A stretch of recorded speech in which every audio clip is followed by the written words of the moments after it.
It was unusual for me to be working on a Saturday. The only reason I was in Lancaster today was to placate a special customer. I work for a manufacturing company called Python. We make telephones. Not your usual phones, but industrial phones that will work in abnormal or dangerous surroundings. They are sturdy and explosion-proof. Our biggest customers are refineries, factories, oil platforms, and similar harsh environmental operations. Today, I had to solve a small problem at a large grain elevator, and I was already done. I was topping off the gas tank before starting back to Redding when I had a pleasant surprise.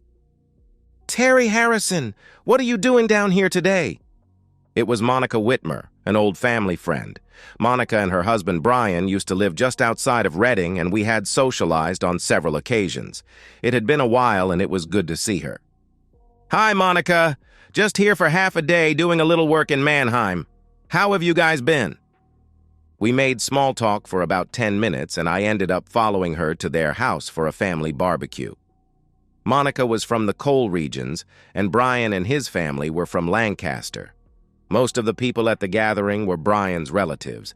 I called my wife, Darcy, to tell her some old friends waylaid me.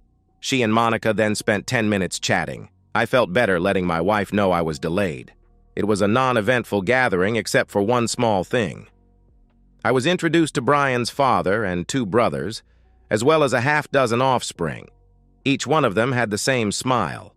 The canine tooth on the right side of their mouth protruded outward, and when any of the men or children smiled, their lips would curl up around the tooth in a pixie-like grin. My curiosity got the better of me. "Monica, I need a little help here." "Do you need more beef or more ribs?"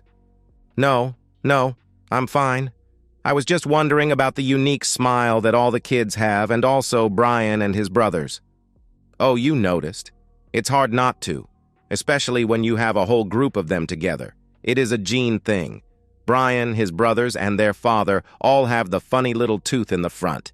They pass it on to their kids, and their kids will pass it on to their kids. It is sort of cute, don't you think?" I smiled and let her get back to her hosting duties. I had a lot of time to think on the drive back to Redding. Darcy and I had been married for 20 years. I met her in college, and we seemed to click. A few years later, I started work with Python and have been with them for almost 19 years. We have 2 18-year-old twin sons, Ron and Rob, who start Penn State in the fall, and a cute little daughter named Jenny, who is 14. We were counting on the boys getting student loans and grants to pay for their college, and hoped Jenny would do the same. Darcy and I had a good life, a comfortable house, and 2 nice cars. I would have vested rights in the company pension plan in 2 years, and we had a nice retirement account set up. The company had asked me to relocate several times over the years, but Darcy was dead set against it. Other than that, we got along fine. Our intimate life was good, if not exciting, and there seemed to be no problems in our marriage or relationship until now. Darcy had a light supper ready because she knew I would not be able to eat much after the barbecue. She asked how everyone was and expressed her regrets for not being there. Jenny sat across the table eating quietly. The boys were off somewhere doing whatever it was that boys their age did. Everything was okay until Jenny looked up and smiled. Her right lip curled over her protruding tooth, and she looked like a little pixie.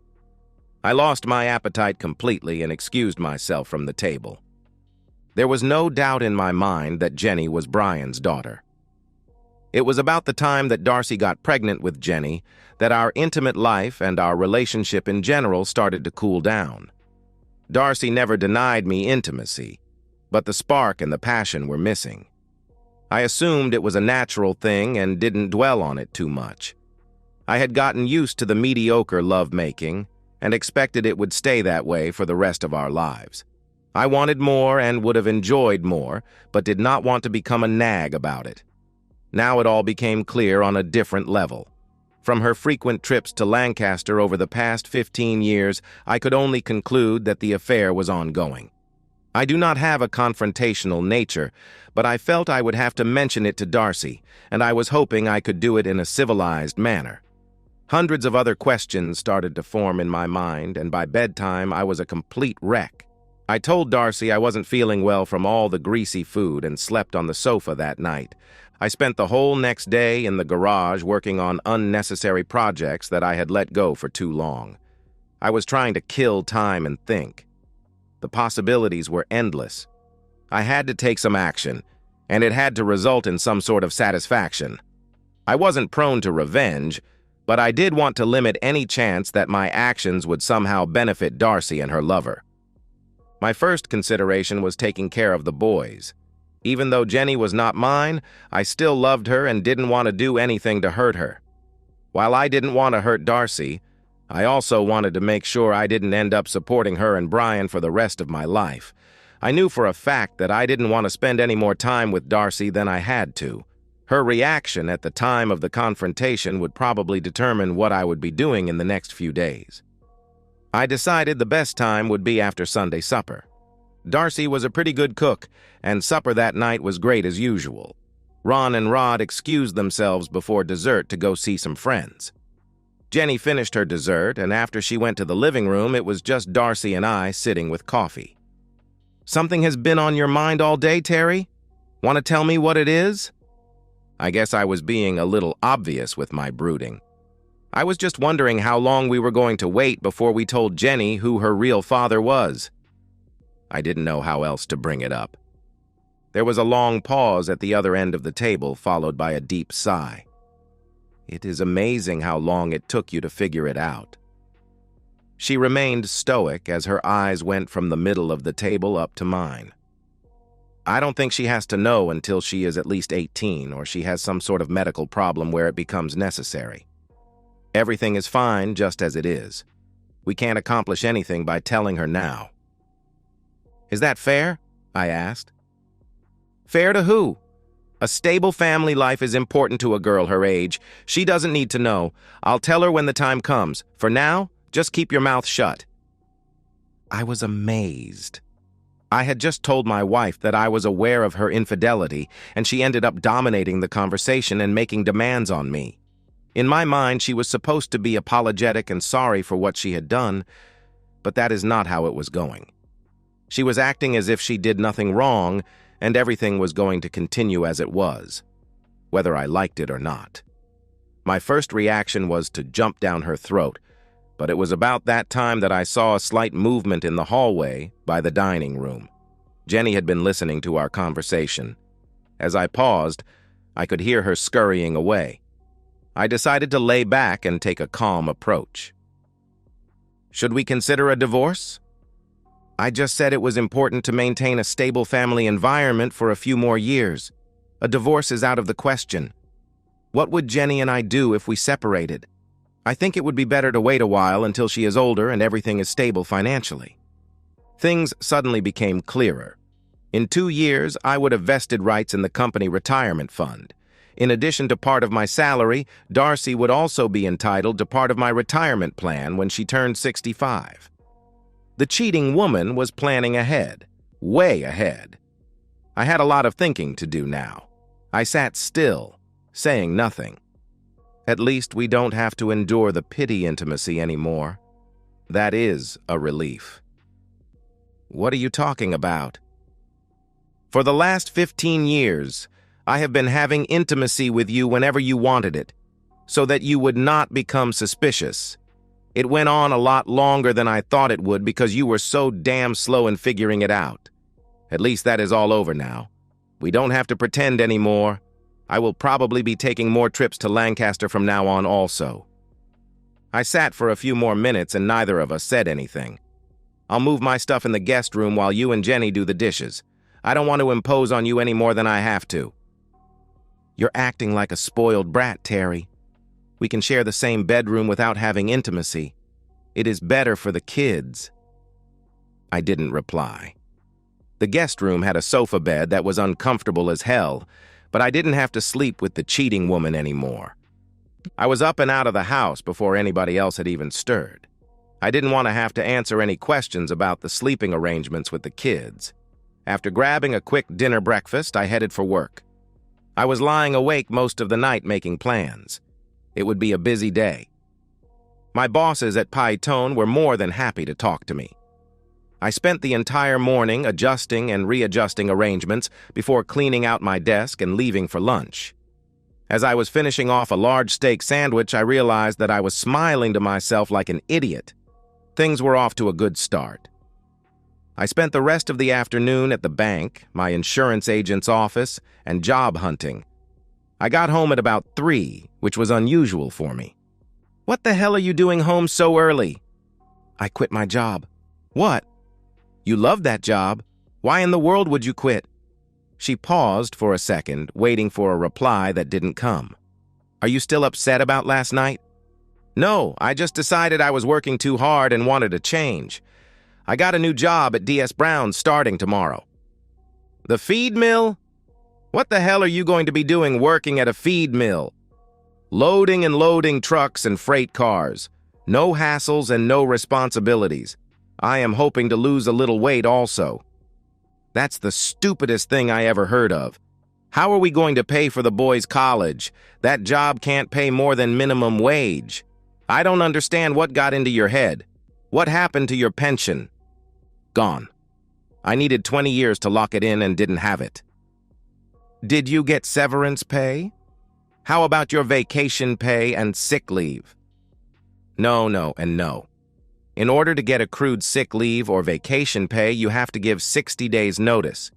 You only get severance pay when they lay you off. I didn't give notice, just quit and walked out. "What about the boys' college?" she asked. "No problem. The bank will give us a second mortgage and we can get enough to prepay 4 years for both of them. They can still apply for some grants or loans if they have to." "And just how do we make the 2 house payments?" "I figure with the boys gone, the house will be too big for us anyhow, so we will probably end up selling it." "You have lost your mind." Darcy shook her head in disbelief at what I had done and walked away. A sense of pride and accomplishment overwhelmed me. My plan was underway. For the next 2 months, things got worse between Darcy and me. My relationship with Jenny, however, improved. Jenny had become a perfect little daughter, even though she wasn't mine. I wasn't really sure how much she overheard the conversation Darcy and I had. The second mortgage on the house went through with no problem, mainly because I had it all pre-arranged. Every dollar went straight to Penn State to prepay tuition for Ron and Rob. We could no longer afford the mortgage payments, so the house went on the market. I quietly sold off my gun and coin collection and stashed the money away in a safe place. I traded in my BMW for a used Ford pickup so I would have no payments. Darcy and Jenny kept their cell phones, but I got rid of mine and told the boys to get their own if they wanted them. I was barely making enough to pay the utilities and buy food. We had to let the house payments slide until it sold. The bank understood. After the house sold, we still cleared about $30,000. I took the entire check and bought Darcy a new Lincoln sedan. I had checked the Blue Book carefully, and that car had the highest depreciation rate possible. In 5 years, it would be worth next to nothing. I hope she enjoyed it. We rented a small house in a modest section of town. Darcy was making a lot more trips down to Lancaster. We never talked about it. I was trying to save a little off my salary, but it didn't amount to much. Darcy didn't know it, but all the life insurance policies had been canceled or cashed in. That money went into my secret account also. Jenny and I became very close. She was pulling away from Darcy and becoming more attached to me. I didn't mind, but it seemed to annoy Darcy. The boys were doing great in college. When Jenny's 16th birthday was coming up, I asked her if there was anything special she wanted. She whispered what she wanted in my ear and asked me not to tell Mom. Darcy was absolutely furious when she saw that Jenny had had her right canine pulled. Because of the way it was growing, the dentist was able to remove it without leaving a space where it should have been. There was a small sore spot on her gum where the tooth came out, but he said it would disappear with no scar. Jenny was thrilled. Darcy didn't talk to me for a week. I thought it was a great present. I lost almost 30 pounds at my feed mill job. If the light was just right, it looked like I actually had abs. I think I was fooling myself, but it felt good to dream. The first few weeks I was sore, but as time went on, it felt good to get some exercise. Jenny was in her last year of high school now, and we became best friends. It was her choice, not mine. But I was flattered. Like a bolt out of the blue, Darcy changed from sullen to happy. She was perky and bouncing around like a little girl. I put up with it for a few days and then cornered Jenny. "What the hell is going on with your mom?" "I'd rather not talk about it. She is being disgusting." "What does that mean?" I asked. "She found out 3 days ago that Monica Whitmer has cervical cancer. The doctors say she has less than 3 months to live. Ever since Mom found out, she has been giddy. I think it is horrible that she is getting so much pleasure out of somebody else's grief. Monica never did anything to her, and she is being a real b*** about it." "It's not nice to call your mother a b***," I replied. "I don't know what other name would be more appropriate right now." Unfortunately, I had to agree with Jenny. Now that I knew the source of her elation, I felt the same way Jenny did. It was a struggle to put up with her and keep my mouth shut at the same time. I worked a lot of overtime and spent much time away from the house. Sometimes Jenny would go with me, and we would just wander around the mall for hours. We didn't want to go home. 3 weeks later, I was served with divorce papers. Since Jenny was going to be 18 before it was final, child custody was not an issue. We no longer owned a home and had no money in the bank. Darcy did not ask for alimony or support. It was just a straightforward incompatibility divorce.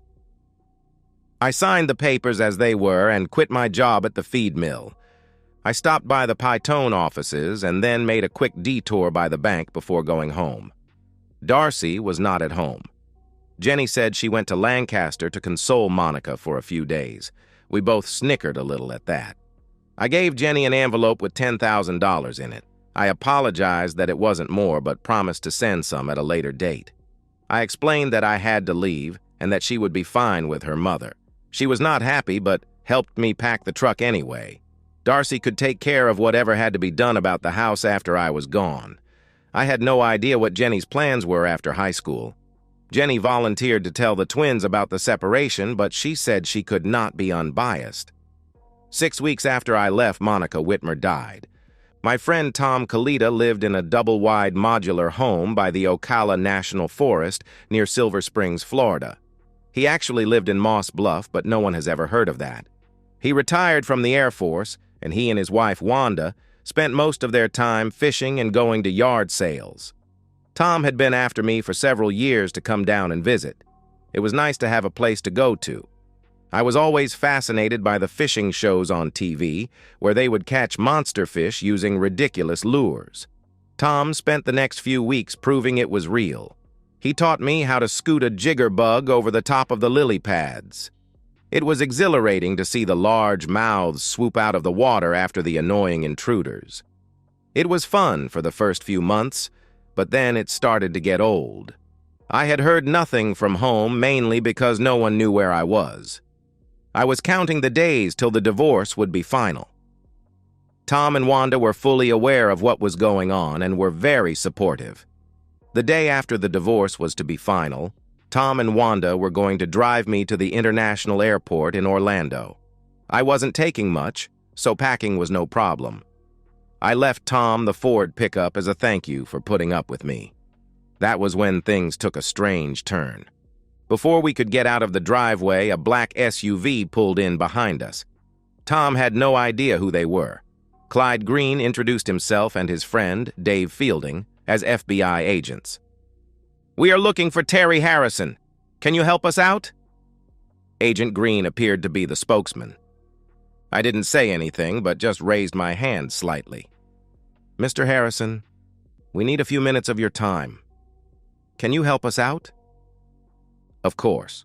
No problem." Tom and Wanda gave a small smile to the group and went inside the modular. We all sat down at the picnic table on the front patio. Clyde placed a small recorder and notebook on the table. "Tell us about your trip to Lisbon, Mr. Harrison." "No big deal. I am starting a new job, and the job is in Lisbon." "Why at this time?" "I am guessing that you probably know my divorce was final yesterday. I was delaying the new job until after the separation was final. Is there a problem with that? No, not at all, just trying verify a few things. Let's cut the crap. Why the hell are you here and what the hell do you want? I have a plane to catch and don't feel like playing cat and mouse. Get to the damn point. Green and Fielding looked at each other and shrugged. Green closed his notebook. Brian Whitmer was killed yesterday afternoon by a car bomb. Due to the circumstances surrounding your divorce, we decided it was important to talk to you. Wow, great timing. Well, as I assume you know, I have been here for the last 3 months, and Tom can verify that. I have no knowledge of explosives whatsoever, and to tell you the truth, I really had no reason to want Brian dead. As far as I was concerned, he was doing me a favor. I wanted to be rid of the cheating woman and couldn't wait for it to be over. I do not in any fashion resent his affair with my wife. I am a little pissed off that I spent 16 years paying to raise his child, but not enough to kill him. The timing, however, is very interesting. We know who planted the explosives, and we know it wasn't you. What we need to know is if you paid to have it done, and if you know the person who did it. Tell me who you think did it, and I'll tell you if I know him. Do you know a man named Tony Donato from Westchester? Don't know anyone by that name. In fact, I don't know anyone at all from Westchester. Did you guys check the phone logs and stuff? How do you know it was him? We couldn't find any records of phone calls to Mr. Donato from anywhere in Florida for the last month. The technique used to set the bomb was very crude but effective. Mr. Donato has used the same setup several times before, but we have never been able to nail him. What exactly are you trying to find out from me? I don't know anything about the bombing. I don't know Mr. Donato, and I couldn't care less if Brian Whitmer was alive or dead. Brian Whitmer was the reason my wife left me, and I thank him for that. No grudges on my part, honest. We just didn't want to leave any stones unturned. You understand, I am sure. Will you be available if we need to talk to you again? Most certainly. I will get in touch after I get settled in. 4 hours later, I was on my way to Lisbon. The plane flight gave me a lot of time to think about the past few years. My relationship with Darcy had been going downhill for a long time. I was too dense to realize she was having an affair. To make matters worse, I had raised her love child as my own. I actually loved Jenny and grew closer to her after I found out that she wasn't mine. Once I realized that Darcy was planning on getting some monetary benefit from my job and my retirement, I decided to take steps to stop it. Pytone was more than happy to suspend my employment for a few years if I agreed to take over the new European operation. The timing was perfect for the company and me. I had not counted on Brian's wife dying, but Jenny was getting close to finishing school anyhow. My new post as VP of Continental Operations came with a substantial pay increase, a great benefits package, and a reinstatement of my old retirement plan. I had a small nest egg secretly stashed away, and all my affairs were in order. I felt bad about not doing more for Jenny, but I could make up for that later. Ron and Rob were finishing up at Penn State, and things were looking good for them. I was 3 months behind on the status of Darcy or Jenny, but was hoping to catch up after I got settled. The interview with the feds went faster and easier than I thought it would. I got to thinking that this was unusual, but didn't dwell on it too much. I more or less put in the back of my mind with a silent sign of relief. It did get me wondering what had happened, though. Getting settled in my new home was a lot easier than I thought it would be. I had underlings now, and they had pretty much taken care of things before my arrival. The house, or should I say, the villa they picked out for me was spectacular. It was on a hillside with a beautiful view of the harbor. I was enrolled in language lessons twice a week and had plenty of time for private tutoring.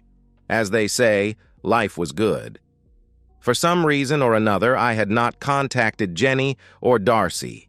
In fact, no one other than the company and the twins knew where I was. Ron went to grad school at Texas A&M, and Rob was now a second lieutenant in the Army, thanks to ROTC. They said Darcy was at the graduation, but no one discussed the separation or divorce. They readily agreed not to let her know of my location. They did not know where she was living or what she was doing and avoided asking. Jenny had told them about everything leading up to the divorce, and apparently she had not sugarcoated it. They seemed a little bitter toward their mother. I was proud of all three of my children. A year had passed and things were going well. It was early April when I got an invitation to Jenny's wedding. Unfortunately, it got to me about 2 weeks after the date of the ceremony. A small note inside expressed her desire for me to give her away if I got the invitation in time. I felt bad about not being there for her. It took about 2 hours for my assistant to get a current address and phone number for Frank and Jenny Conti in King of Prussia. "Hi, Jenny, it's Dad." "Dad, you got my invitation. I missed you so much." "Hey, slow down, slow down. Everything is fine. I am just sorry that I didn't find out about the wedding till it was too late. I am really upset that I missed it." "It was wonderful. And, other than you not being there, everything went perfectly. I really wanted you to walk down the aisle with me. Frank is a great guy, Dad. You will like him. He is just finishing up an electrical engineering degree from Drexel, and hopefully he will be starting a new job in a couple months." Jenny was talking a mile a minute. She seemed as excited about talking to me as she did about the wedding. I was happy for her. "I didn't get you anything. What do you need or want?" "I need to see you and have you meet Frank. Can you come home?" "Not right now, but why don't you and Frank come visit with me? I have a wonderful place and plenty of room. I can arrange for tickets if you guys can figure out how to schedule it." "Okay, that sounds great. Can I call you back tomorrow? Give me a number. I love you, Daddy, and I miss you. I can't wait to see you. I will make this work, don't worry." Jenny's new husband was everything a father could wish for. He was good-looking, apparently, hard-working and ambitious. I liked him and felt that he would take good care of my daughter. Even though I knew Jenny was not mine, I loved her as my own. Jenny was more than willing to update me on her mother. Darcy found herself estranged from Brian's family after his death. They seemed to think that somehow she was responsible for what happened to Brian. There was also some talk about her affair with Brian behind Monica's back that made her an unwelcomed family guest. Without Brian, Darcy had no way to support herself. She was now working at Zinn's Diner by the Turnpike and living in a mobile home near Lancaster. While Jenny was dressing so we could go out for supper, I had some one-on-one time with Frank. "Any particular plans after college, Frank?" "Mainly a job. Jenny has agreed to relocate to wherever we have to go, so that makes it a lot easier. I'd rather find a job I like than be stuck in one I don't like at a particular location." I think I can relate to that. For 10 minutes, we talked about what he studied at Drexel and what type work he was looking for. Surprisingly, he spoke pretty good Italian. He picked it up from his grandparents, who lived with them while he was growing up in Philly. We were planning on opening a service office in Parma, and the only holdup was finding someone to man it that spoke the language. Experience wasn't as important as education and the ability to manage in this case. I was trying to figure out how to make it work while I listened to Frank talk. Having Jenny close enough that I could see her occasionally would be great. It was good being a boss. About that time, my beautiful Jenny joined us. We were casually chatting as we walked to the car. "Jenny, since I could not make it to the wedding, who did you get to give you away?" Frank's Uncle Anthony introduced Frank and I, and he was more than happy to do it. He gave us a very nice wedding present also. Frank sort of laughed at that. I never expected to get a $10,000 wedding gift from anyone, and getting it from Uncle Anthony was a real surprise. It's not like he has a real job or anything. I am not sure where he gets his money, but it sure was appreciated. Well, I must remember to send Uncle Anthony Conti a nice letter to thank him myself. Oh no, he is an uncle on my mother's side. His last name is Donato. I glanced over at Jenny, and she had a small grin on her face, like a pixie but without the tooth curl. And so, we've reached the end of today's story. Was it what you expected, or did it take a twist you didn't see coming? I'm curious to hear your thoughts. Share them in the comments below, and let's get a conversation going. If this story kept you hooked, make sure to hit that like button. And if you're new here or just haven't subscribed yet, now's the perfect time to join our community. I bring you fresh, captivating stories every day, so click that subscribe button and turn on notifications so you never miss out. Thanks for watching, and I'll see you in the next one.